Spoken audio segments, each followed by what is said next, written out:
Hello everyone, this is Erik, the Asian movie enthusiast, and this is my review of Wet Woman in the Wind, a Japanese erotic romantic comedy from 2016 that is a part of a revival project of the sultry Roman porno films that began to pick up steam in Japan during the 1970s and apparently died out during the late 1980s.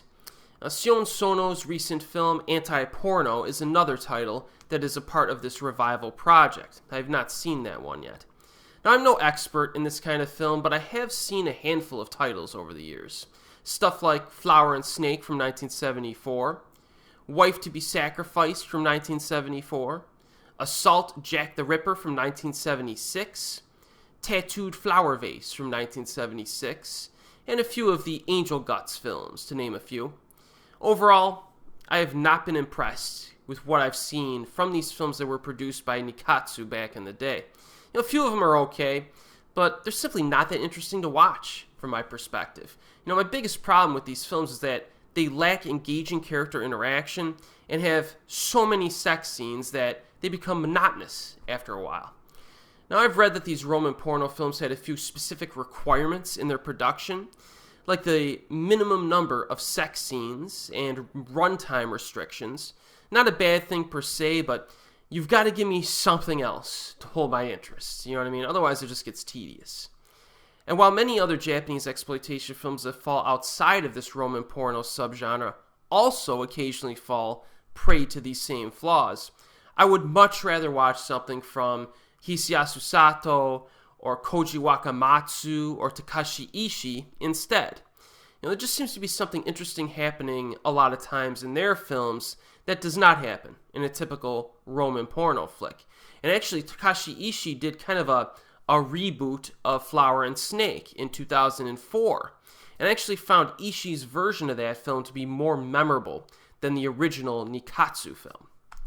So when I heard about this modern revival of Roman porno films in Japan, I really wasn't all that excited, although there are some interesting directors that have been attached to these films. But still, color me surprised when I watched Wet Woman in the Wind, because this is significantly more entertaining than any of the Roman porno films that I had seen previously. So what's this film about exactly? Well, a tired Tokyo-based playwright swears off easy women and casual encounters, and he takes refuge in the countryside. He's had enough. But his plans are disrupted by a very horny woman who pedals fast into his life and is unrelenting. So she has a lot of vital energy and sexual desire about her, and she fools around with a number of men in the area. So will this playwright be able to maintain his new set of standards, or will he be caught up in the spiral of desire? So this film was directed by a man by the name of Akihiko Shiota. Not a household name by any means, but he did direct a small handful of notable films, which include Dororo from 2007, Harmful Insect from 2001, and my personal favorite of his, Moonlight Whispers from 1999.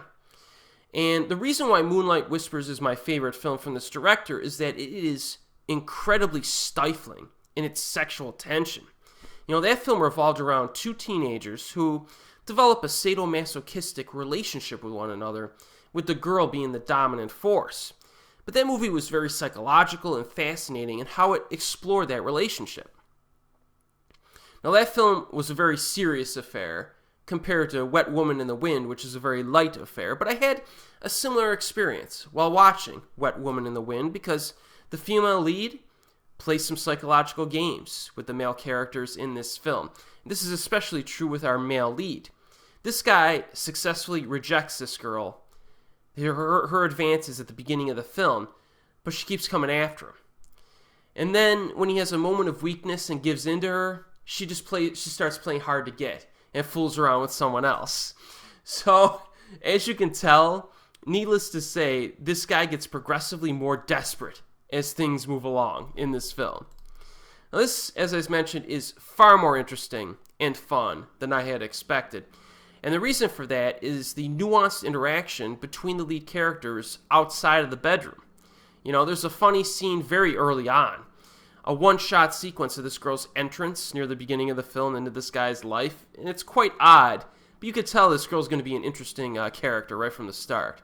Soon after that, there's a short scene involving a stick of wood, where both of our protagonists kind of wrestle with each other with this, and for some reason, it was surprisingly sensual and intense. Nothing really comes of it. They don't start making out or anything after it, but just the way it was filmed, there's a certain eroticism to this film that's like stifling and under the surface. It's kind of hard to explain. Then we get a stage play rehearsal scene that takes place outside that incorporates some womanly competition that was really interesting. So there's a lot of scenes in this that are really interesting to watch, and it makes this movie kind of special, but hard to explain why. There is some spunky dialogue that's quite fun. Some of the conversations are shot without edits, which is always impressive from a filmmaking standpoint. Fluid camera work keeps things visually interesting. The film looks good as well. Direction and performances are solid. Viewer be warned, however, there are some very lengthy and graphic sex scenes in this movie. This is to be expected, of course, given what I previously mentioned, right? And although the film's blend of sex and humor is risque enough to be offensive to some viewers, it's charming and ridiculous enough to be amusing for those of us who are maybe familiar with these kinds of films from Japan and have an idea of what to expect.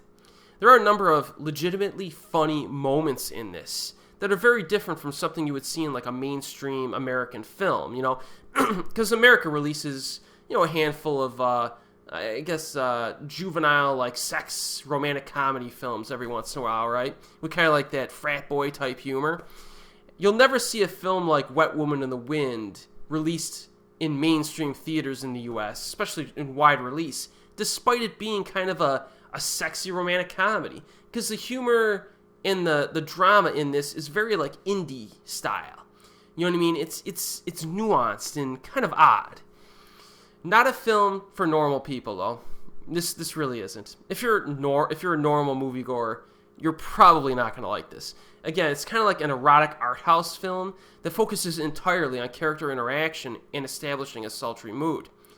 Not a movie that I might have appreciated like 20 years ago, but I've grown to appreciate it nowadays. I think I've been inundated with so much sex in Asian movies just over time that I've kind of gotten used to it. And like I said, I've seen a bunch of the Hisayasu Sato films and Koji Wakamatsu films and Takashi Ishii films that I think just over time it's almost like a dry red wine.